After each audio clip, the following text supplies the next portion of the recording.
Janelle here, and I'm a day late but not too short with my UFC Fight Night 35 and my Showtime pay-per-view recap video.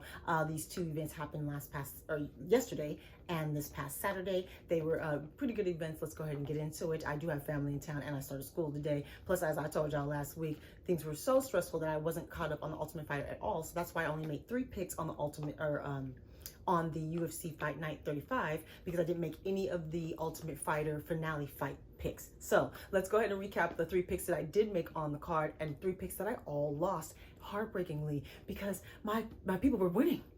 All 3 fights, my people were winning. And then they all lost. Real quick, please go ahead, like, subscribe. You have to follow me everywhere to get all of my content, including last minute picks, renegs and all of that nature. Facebook, Twitter, and Instagram, it's all in the description. Let's continue. So I picked Muradov Muradov. I confused him with somebody else completely. Had to beat Gerald Murad, and he did not, although he started off well. Although the first round was clunky, there was a low blow, there was an eye poke, so there was a lot of stops and goes. That first round kind of interrupted his momentum, but you know, things happen, it's an accident. And but he was going good. He was landing the cleaner shots. He was moving forward. He had old boy backpedaling the entire time. There were shots that stunned him, knocked him back against the cage, had him shooting for ill-advised takedowns. The whole 9 started off real strong. I was like, okay, here we go, here we go. By the end of it, Gerald did get a takedown, but I was like, okay, we're still in the game. Round 1 for Mahmoud. The next round, it was Gerald that clipped him, dropped him with the shot, got on top, ground and pound, took it back, rear naked choke, tap, tap. Second round, submission. 1 down. I was like, all right. That was a good fight though, so either way, let's keep going. The next one that I picked, I chose Kevin Lee, and I was going back and forth with this one anyway because he was going up to welterweight, and he was undersized a little bit, and plus he's just been inconsistent, but I was like, let's see what you can do. I chose Kevin Lee to beat Daniel Rodriguez. First round went to Kevin Lee. He was able to get him down. He was able to do some ground and pound. He was able to protect himself and not get hit. He was smart about it.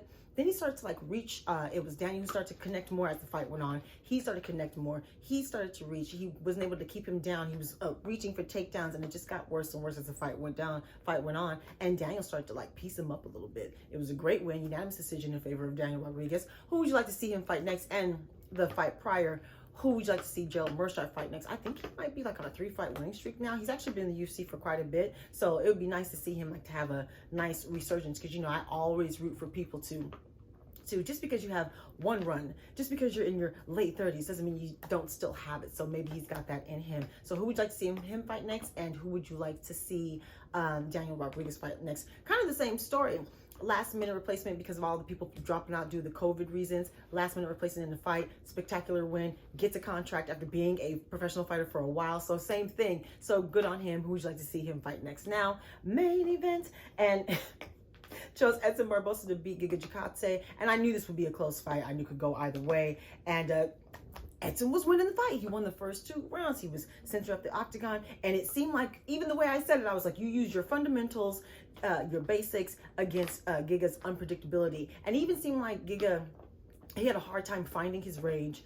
It also seemed like with his, he kind of blitzes. And I didn't realize he's like 33 years old either. I thought he was younger than that. He kind of has a youthful style. And it was Barboza who was landing shots.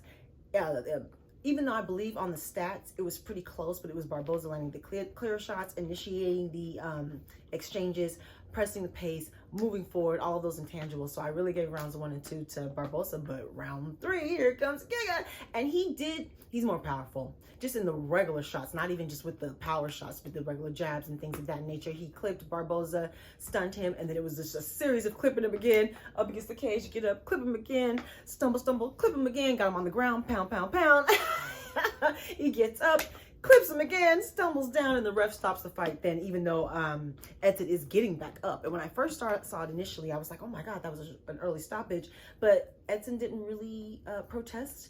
And for me, if the fighter doesn't protest it, then that means they know how they felt.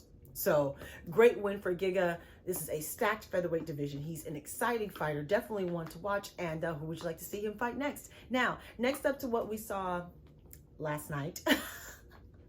I got this pick. I chose Jake Paul to beat Tyron Woodley, and he did. This lasted all 8 rounds. It was a professional boxing rules. There were judges. There was an announced winner. It was it was split decision. Ooh, you okay? split decision in favor of Jake Paul.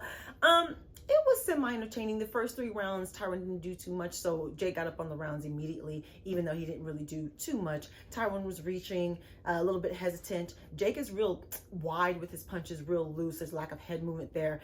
You could, if he would fight even just an amateur boxer, like someone who's actually, you know, got 20 fights, you know what I mean, or whatever, because, you know, they really built their amateur career, I think you would really see the level that he's at, right? But again, his mechanics were better. He did have somewhat of a jab. He did have some kind of footwork, and he was over, so you could see the reach advantage. Tyron was undersized. There was a moment where he did get a knockdown technically in the 4th round where he did, he landed a, I believe it was overhand right, connected, stumbled Jake back into the ropes, and then he grabbed the rope even to stop himself from falling, and I believe technically that should be scored as a knockdown. Someone let me know that for sure in boxing rules, because this is supposed to be under boxing rules, but who knows, it might have been something different. Someone let me know if that should have been scored a knockdown. If so, that should have been scored a knockdown. That round was really competitive because Tyron started to go after him. Then it settled down a bit. You can tell they both started to gas a little bit.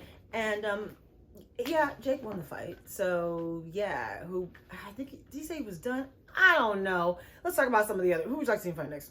Let's talk about some of the others. I believe it was over 17,000 fans there. Someone let me know what the pay-per-view buys were. I am interested to see. Someone let me know also what they got paid. Both of them, I am interested to see that as well. OT Genesis came out with Tyron Woodley rapping a song. I actually like OT Genesis. So I was like, hey. It was in Cleveland, which I guess that's where the Pauls are from. And I think, yeah. Oh, the announcers were Mauro Malo, Ariel Hawani, and then 2 other people. I'm so sorry. They also had Agent McKee, and they had Big Paul in there as well at some point, but then he went to walk out with Little Paul, of course. But they had Agent McKee there, and I was like, hey. So, yeah, the announcer crew was legit. Everything else was legit. They had legit fights, all boxing fights. They even had a women's title unification bout before it as the co-main event, which honestly, y'all know how I am. I'm like, can we try to put the ladies on maybe bigger cards and stuff like that? And if it has to be cards like this, so be it. So kudos to those ladies. They probably got seen by more people than in a long time. All right.